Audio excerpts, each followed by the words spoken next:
सुंदर प्रसंग सुने। सज्जनों, एक बार की बात है, अयोध्या में सरयू जी के किनारे एक भोला नाम का केवट रहता था। कौन रहता था? भोला नाम का केवट, मल्लाह। इसके 4 बेटे थे, एक बेटी थी। घर की दशा थोड़ी ठीक नहीं थी, कमजोर थी। भोला केवट ने एक दिन विचार किया कि मेरी बेटी विवाह योग्य हो रही है, समय से इसके पीले हाथ कर देने चाहिए। तो सज्जनों, अपनी बेटी को विवाह योग्य जानकर ये भोला केवट एक दिन एक गांव के सेठ जी के पास चला गया, प्रणाम किया और कहा, सेठ जी, आपके पास कुछ याचना के लिए आया हूं। सेठ जी बोले, बताओ।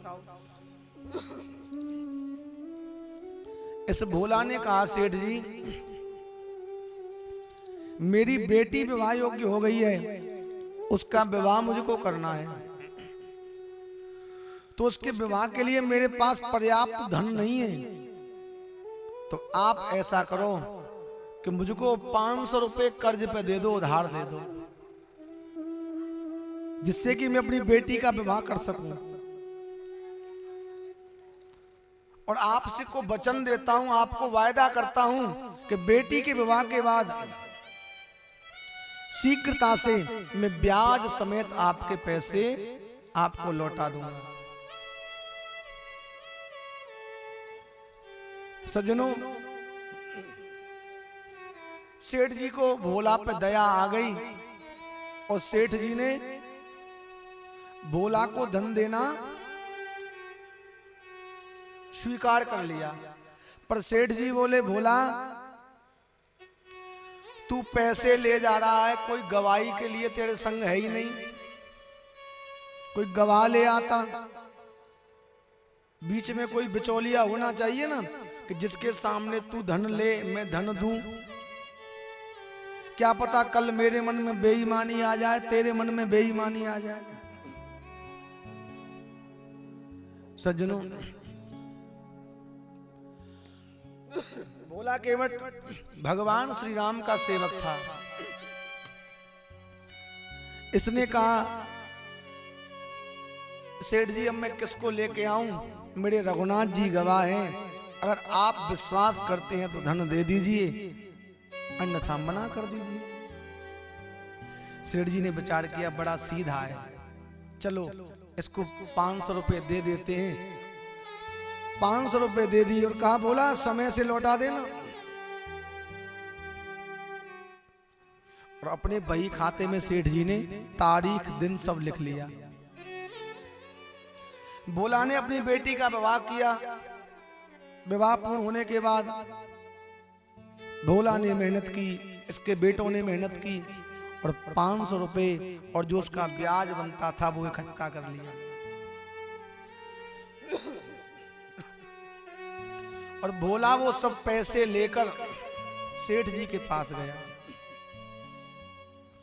प्रणाम किया। ये लीजिए सेठ जी, मैंने अपनी बेटी के विवाह के समय आपसे धन लिया था ना, वो ब्याज समेत आप लौटा लीजिए। सेठ जी वही खाता लेके आए, जो ब्याज बनता था वो सब पैसा लिया, भोला ने दे दिया। और भोला को एक रसीद देने लगे, ये ले भोला, ये रसीद ले जा। सेठ जी, ये काहे की है? तूने मेरे से जो 500 रुपए लिए थे, तूने वो ब्याज समेत मुझको लौटा दिए, ये रसीद इसका साक्ष्य है, इसका प्रमाण है ये रसीद। भोला ने कहा, सेठ जी, मैं तो अनपढ़ हूं, पढ़ा लिखा हूं नहीं, अब मैं तो कुछ जानता नहीं इसमें क्या लिखा है, बस आप इस बात को मान जाओ कि मैंने पैसे दे दिए, अब आपका कर्ज मेरे ऊपर नहीं है। सेठ जी बोले, भोला देख, तेरा कोई गवाह नहीं है ना, इसलिए रसीद दे रहा हूं, जिससे कि बीच में फिर आगे कोई परेशानी ना हो। भोला ने कहा सेठ जी मेरे गवाह तो रघुनाथ जी हैं। सज्जनों बार बार भोला यही कहता रहा, तो सेठ जी के मन में अचानक पाप आ गया कि ये तो अनपढ़ है, पढ़ा लिखा है ही नहीं, अब मैं चाहूं इससे इतना धन ऐंठ सकता हूं। और भोला से कहा भोला जरा प्यास लगी है, घड़े में से एक लोटा पानी पिलाना। भोला पानी लेने के लिए गया और सेठ जी ने वो रसीद तो छुपा दी बही खाते में, एक दूसरा कागज फाड़ा, उसमें उल्टा सीधा लिख के रख लिया। भोला ने पानी पिलाया सेठ जी को, और जब भोला जाने लगा सेठ जी बोले नहीं नहीं, बोला ले रसीद ले जा, इससे हिसाब में गड़बड़ी नहीं होगी। और वो ही झूठ मूठ का कागज दे दिया, रसीद को छुपा लिया। अब भोला तो आराम से रहने लगा, किंतु सेठ जी के मन में लोभ आ गया ना, इस धन से, इस भोला से धन खींचने की मन में आ गई, तो सेठ जी ने अदालत में केस डाल दिया कि भोला नाम का केवट और मेरे 500 रुपए लेके बैठ गया है, अपनी बेटी के विवाह के समय कर्जा लिया था, अब देता नहीं। बेचारे भोला को कुछ पता भी नहीं, क्योंकि वो तो दे चुका है। प्रेम से बोले राधे राधे। सज्जनों अदालत में कई बार तारीख पड़ी, भोला उस पर नहीं पहुंच पाया, तो भोला के नाम के सम्मन जारी हो गए, नोटिस निकल गया, और सेठ जी ने उसके गांव इत्यादि का नाम उसमें डलवाया था। तो तहसील का कर्मचारी उन सम्मन को लेकर, नोटिस को लेकर भोला के गांव गया, और वहां पूछता है सबसे,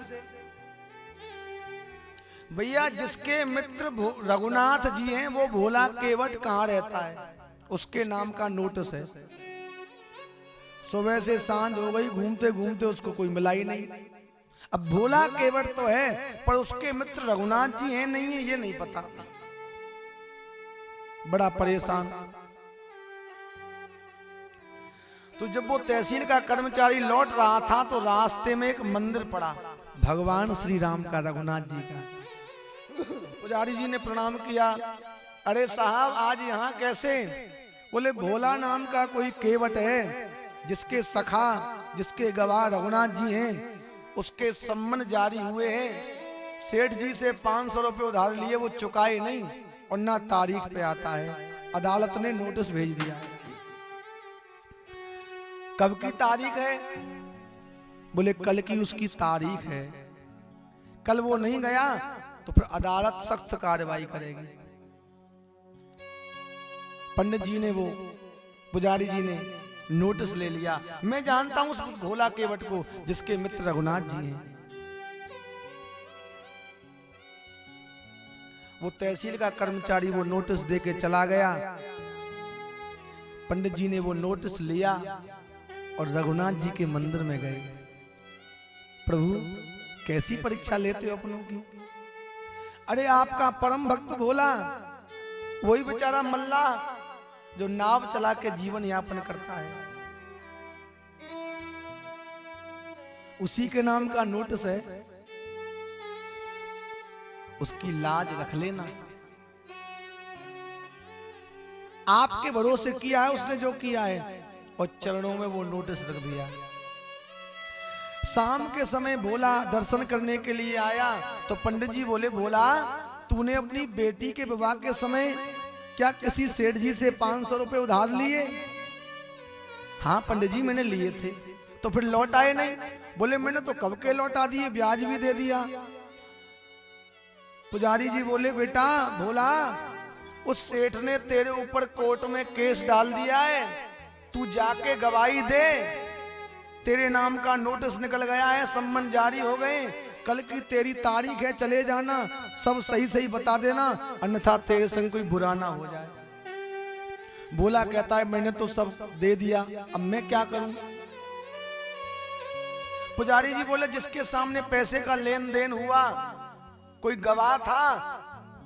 सेठ जी ने पैसे लेते समय देते समय कुछ गवाही के लिए कुछ दिया कि नहीं दिया तुझको? कुछ सबूत है नहीं तेरे पास? बोला हाँ हाँ पुजारी जी मेरे पास है। जब मैं पैसे लौटाने गया तो मुझको सेठ जी ने एक पर्ची दी थी कि इससे हिसाब गड़बड़ नहीं होगा। मैंने तो मना भी किया। पुजारी जी बोले तो वही पर्ची लेके चले जाना। किसके सामने तूने पैसे लिए? किसके सामने दिए? बोला भगवान की ओर इशारा करके कहने लगा, रघुनाथ जी गवाह है ना, इनके सामने लिए, इनके सामने दिए। बोला कल तारीख पे चले जाना, जो सत्य है बता देना। पुजारी जी ने भोला से ऐसे कह दिया और रात भर पुजारी जी भगवान से कहते रहे, प्रभु कोई तो आपके लिए माखन मिश्री लाता है भोजन में, कोई आपको हार चढ़ाता है, कोई वस्त्र चढ़ाता है, किंतु आपका ये दीनहीन भोला अदालत का नोटिस लेके आया है, इसकी लाज रख लेना। दूसरा दिन हुआ सज्जनों, अदालत की कार्यवाही हुई, भोला को बुलाया गया। भोला गया। जज साहब ने पूछा, क्या भोला तूने सेठ जी से 500 रुपए बेटी के विवाह के समय उधार लिए? भोला हाथ जोड़ के बोलता है, जी हुजूर मैंने 500 रुपए लिए थे। फिर लौटाए क्यों नहीं? हुजूर मैंने तो वो लौटा दिए, उनका ब्याज भी दिया। क्या प्रमाण है कि तूने वो पैसे लौटाए, ब्याज दिया तूने? किसके सामने लिए? बोला दो प्रमाण हैं हुजूर उसके। एक तो पैसे लौटाते समय सेठ जी ने मुझको एक पर्ची दी थी, कह रहे थे इसको रख, इससे हिसाब गड़बड़ नहीं होगा, भूल नहीं पड़ेगी। और मैंने रघुनाथ जी के सामने पैसे लिए।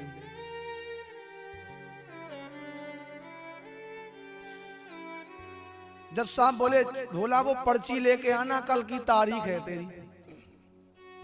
दूसरा दिन हुआ, भोला वो पर्ची ले गया, जज साहब को दिखाई, उसमें तो पता नहीं क्या उल्टा सीधा लिखा था। जज साहब बोले, भोला ये पर्ची मान्य नहीं है, क्या और कोई गवाह तेरे पास है जो ये सिद्ध कर सके कि तूने सेठ जी के पैसे लौटाए? भोला परेशान, कौन गवाही देगा? याद आया, हाँ जज साहब मेरे रघुनाथ जी गवाह हैं, मैंने उनके सामने पैसे लिए, उनके सामने पैसे दिए। तो कल अपने रघुनाथ को लेके आना, वो गवाही देगा। जज साहब ने कह दिया। सज्जनों जज साहब समझ रहे थे कि कोई रघुनाथ नाम का व्यक्ति होगा।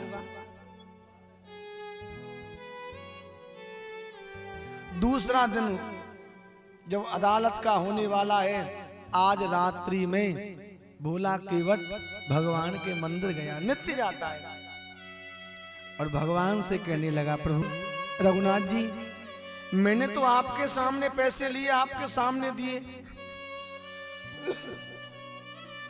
आप मेरे इस कर्म के साक्षी हैं। अब सेठ जी झूठ बोलते समय मैं क्या करूं? आप तो थे ना, आप कह देना जज साहब से। इतना कह के केवट चला गया, और केवट की विनती को सुनकर पुजारी जी पीछे से कहते हैं, रघुनाथ जी अनेक भक्तों के लिए ना जाने क्या क्या लीलाएं की, बेचारे गरीब की जान बचा ले। क्यों बेचारे को गरीब मार करवाना चाहते हो? प्रातः दूसरा दिन हुआ सज्जनों, अदालत लगी, भोला केवट को बुलाया गया। जज साहब बोले, भोला तू अपने गवाह रघुनाथ से कह के आया है गवाही के लिए, वो आएंगे? बोला हुजूर कह के तो आया हूं, आएंगे। उसके मन में विश्वास दृढ़ था सज्जन, तो जो कार्यवाही हुई, जज साहब बोले भोला रघुनाथ को बुलाओ, वो गवाही देगा। जज साहब ने भोला से कहा, भोला हाथ जोड़ के प्रार्थना करता है, प्रभु लाज रखो। इधर जो तहसील का कर्मचारी है पेशगार, वो आवाज लगाने लगा, रघुनाथ हाजिर हो, रघुनाथ हाजिर हो, रघुनाथ हाजिर हो। ऐसे 3 नारे जो लगाए हैं। उस तहसील के कर्मचारी ने 3 बार आवाज लगाई। भोला केवट का जो गवाह है रघुनाथ, वो हाजिर हो, साहब बुला रहे रघुनाथ हाजिर हो, 3 बार बोला। उस समय सज्जनों भगवान ने क्या लीला की। चाल लटपटी सी एक वृद्ध की झुकी सी दे, दुपटी फटी सी शीश बांधे धर धाये हैं। हाथ माही पड़ी तुलसी की माल, माथे पे रोरी चारू चंदन लगाए हैं। साहब के सामने विनीत चपरासी संग, आज रघुनाथ जी गवाह बन आए। तभी सज्जनों क्या देखते हैं जज साहब कि एक बूढ़ा सा ब्राह्मण जो लाठी का सहारा लेके चल रहा है, जिसके मस्तक पर चंदन लगा हुआ है, तुलसी की माला गले में हाथ में है, एक फटी सी धोती पहनकर शीश पर एक कपड़ा बांधे हुए, और आवाज लगा रहा है, साहब मैं रघुनाथ हूं, अभी आता हूं, थोड़ा वृद्ध हूं, चलने में असमर्थ हूं, अभी आता हूं। और ऐसा कहते कहते सज्जनों कटघरे में जहां अपराधी खड़े होते हैं, वहां वो बूढ़ा ब्राह्मण खड़ा हो गया।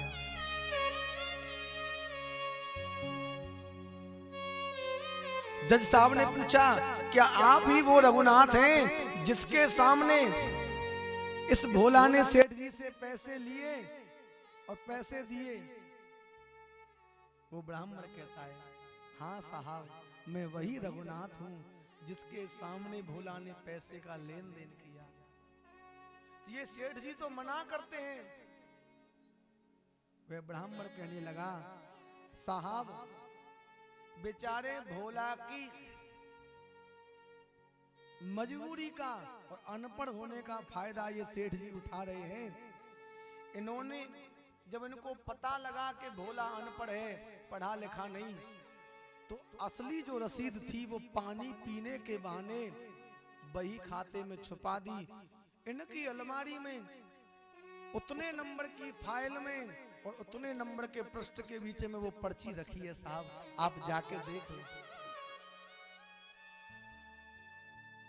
जज साहब ने सुना, एक कर्मचारी को भेजा गया, वो बही खाता मंगाया गया, और सज्जनों जब जज साहब ने खोल के देखा तो वो पर्ची वहीं मिली। भोला को ससम्मान वहां से रिहा कर दिया, छोड़ दिया। सेठ जी पे कार्रवाई की गई। एक दिन की बात सज्जनों, रास्ते से भोला जा रहा था और जज साहब की गाड़ी निकल रही थी। तो उस भोला को देखकर जज साहब ने गाड़ी रोकी। भोला ने प्रणाम किया, साहब आप कहां जा रहे हो? अरे भोला, मैंने सुना है कि तेरे गांव में भगवान का बड़ा सुंदर मंदिर है, मैं दर्शन करने जा रहा हूं। जज साहब बोले, भोला मैंने अपने जीवन में न जाने कितने केस के फैसले सुनाए, पर किंतु तेरे जैसा केस नहीं आया। क्यों, क्या हुआ साहब? जो तेरे केस का गवाह था ना, मुझको वो गवाह भूलता नहीं। क्यों, क्या हुआ साहब? अरे इतना बूढ़ा ब्राह्मण और उसकी स्मृति इतनी तेज, कितना सटीक प्रमाण उसने दिया। उसको ये तक पता था कि सेठ जी उस बही खाते को कहाँ रखते हैं, कितने प्रश्न नंबर के बीच में तेरी वो पर्ची रखी है। मैंने ऐसा गवाह नहीं देखा था। भोला के नेत्रों में अश्रु आ गए। साहब ये बही खाता क्या है, मेरे लेन देन की पर्ची क्या है? मेरे गवाह जो रघुनाथ है ना, वो तो सबके घट घट का हिसाब रखते हैं। जज साहब बोले, भोला क्या बोला, दोबारा से बोल। घट घट का हिसाब रखते हैं। कौन है वो? साहब जिनका तुम दर्शन करने जा रहे हो ना, मेरे गवाह वही रघुनाथ है। दशरथ नंदन श्री राम, जानकी वल्लभ श्री राम, वही तो मेरे गवाह हैं, वही तो रघुनाथ जी हैं। सज्जनों, जज साहब गाड़ी से उतर गए, अपने जूते चप्पल निकाल दिए और नंगे पैर भोला से कहते हैं, भोला तेरे रघुनाथ जी कहाँ रहते हैं, उस स्थान को बता, मैं उनसे क्षमा मांगना चाहता हूं। भोला के संग गए, भोला मंदिर ले गया। जज साहब गए, साष्टांग चरणों में गिर गए, सर पटक पटक के रोने लगे। भोला ने कहा, साहब क्या हो गया? अरे भोला तू नहीं जानता,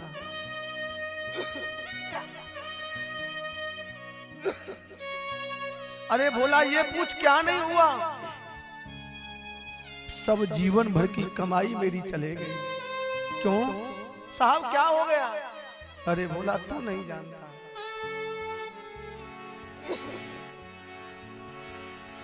शिव शारद नारद शेष गणेश के नहीं ध्यान में आते रहे, वे आज विनीत अदालत में केवट के गवाह कहाते रहे। सुख धो के उदर्श दिए को भयो, दुख नाही भयो वो जाते रहे। अरे भोला, जो भगवान शेष गणेश महेश के ध्यान में नहीं आते, वो तेरे गवाह बन के मेरे सामने तहसील में आए, कटघरे में आए। बड़ी प्रसन्नता है कि भगवान का दर्शन तूने मुझको कराया। इसका दुख भी नहीं कि भगवान चले गए, पर एक दुख है भोला मुझको। क्या दुख है साहब, क्या हुआ? कुर्सी पे बना जज में बैठा रहा, जगदीश खड़े समझाते रहे। बोला, जिनको दुनिया साहब कहती है, वो रघुनाथ जी मेरे सामने अपराधी वाले कटघरे में खड़े थे और मुझसे बार बार साहब कह रहे थे। दुख है, मैंने अपने मालिक के सामने इतना उच्च पद धारण किया, जिनके कारण मैं साहब बना, वो जगत के साहब मुझसे साहब कहते रहे और मैं कुर्सी पर बैठा बैठा हुक्म चलाता रहा, आदेश देता रहा।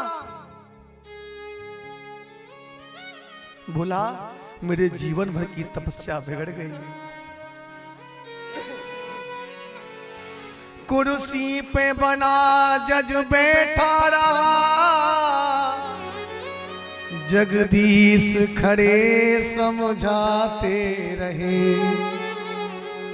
कुर्सी पे बना जज बैठा रहा, जगदीश खड़े समझाते रहे। सज्जनों, आज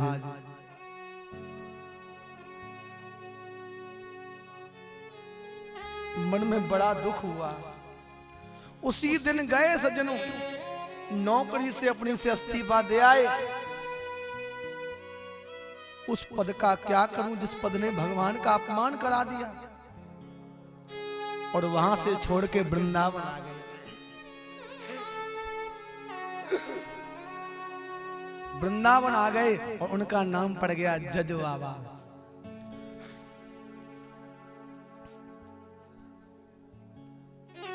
नाम पड़ गया जज बाबा। सज्जनों, जब उनका शरीर पूर्ण हो गया ना, तो उनके गांव के पास का कोई व्यक्ति यहां उस समय वृंदावन में था, तो उसने भीड़ लगी देखी तो देखा, तब बताया अरे ये तो जज साहब हैं, एक बार ऐसे ऐसे इनसे घटना हो गई, तब से ये नौकरी छोड़ के वृंदावन आ गए। प्रेम से बोले राधे। सज्जनों, कहने का तात्पर्य ये है, हमारे बुलाने में देरी है, भगवान के आने में देरी नहीं।